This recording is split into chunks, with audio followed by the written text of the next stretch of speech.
Youth കോൺഗ്രസിലെ വനിതകളെല്ലാം കൂട്ടപലായനത്തിലാണ്.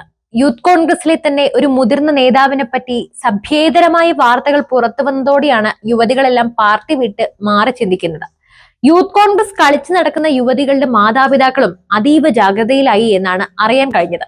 Social മീഡിയയിലെ താരമായി മാറിയിരിക്കുന്ന യൂത്ത് കോൺഗ്രസ് നേതാവിന് ഇപ്പോൾ മിണ്ടാട്ടം മുട്ടിയിരിക്കുകയാണ്. നാട്ടിലെ ഏത് അവിഹിത ഗർഭത്തിലും അഭിപ്രായം പറഞ്ഞുകൊണ്ടിരുന്ന മേൽപ്പടിയാൻ ഇന്ന് ഒരു കാര്യത്തിലും പ്രതികരിക്കാൻ പുറത്തു വരുന്നേയില്ല.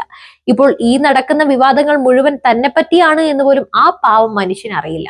പല സന്ദർഭങ്ങളിലും സ്വന്തം പാർട്ടിയിലെ ചിലരോടൊപ്പം വേദി പങ്കിടാൻ പോലും അറപ്പാണ് എന്ന് പറഞ്ഞയാൽ മുതിർന്ന നേതാക്കന്മാരെ മര്യാദ പഠിപ്പിക്കാൻ എല്ലാ കാലത്തും ഇറങ്ങി പുറപ്പെട്ടിരുന്നു. വീണിതല്ലോ കിടക്കുന്നു ധരണിയിൽ ശോണിതവും അണിഞ്ഞയ്യോ ശിവശിവ എന്ന് പറഞ്ഞ അവസ്ഥയിലായി എല്ലാം. നാളിതുവരെയായിട്ടും പ്രതികരിക്കാത്തതാണ് ഇയാൾ തന്നെയാണ് എന്ന് ജനങ്ങൾ ഉറപ്പിക്കുവാനുള്ള കാരണം.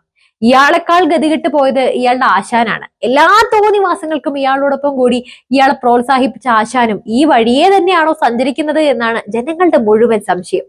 എന്തായാലും കോൺഗ്രസ് നേതൃത്വം, യൂത്ത് കോൺഗ്രസ് നേതൃത്വം, മഹിളാ കോൺഗ്രസ് നേതൃത്വം ഒക്കെ പ്രതികരിക്കേണ്ട സമയം അതിക്രമിച്ചിരിക്കുകയാണ്. ഏത് കാര്യത്തിലും മറ്റുള്ളവരെ കുറ്റപ്പെടുത്തിക്കൊണ്ട് അവനവന്റെ തലയിൽ നിന്ന് ഭാരം ഇറക്കി വെച്ച് നടന്നിരുന്ന ഇയാൾ ഇപ്പോൾ ചെന്ന് എത്തിയിരിക്കുന്ന ചക്രവ്യൂഹത്തിനെ എങ്ങനെ ഭേദിക്കുമെന്ന് കാണാൻ കാത്തിരിക്കുകയാണ് പൊതുജനം.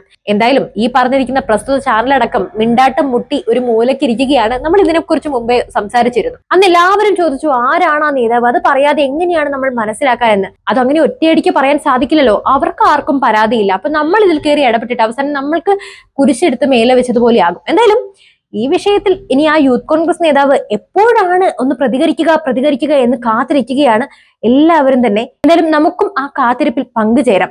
എന്തായാലും ഈ വിഷയത്തിൽ നിങ്ങളുടെ ഊഹാപോഹങ്ങളും അതുപോലെ തന്നെ നിങ്ങളുടെ അഭിപ്രായങ്ങൾ കമന്റ് ചെയ്യൂ. പുതിയൊരു വാർത്തയുമായി വീണ്ടും എത്തും വരെ നന്ദി.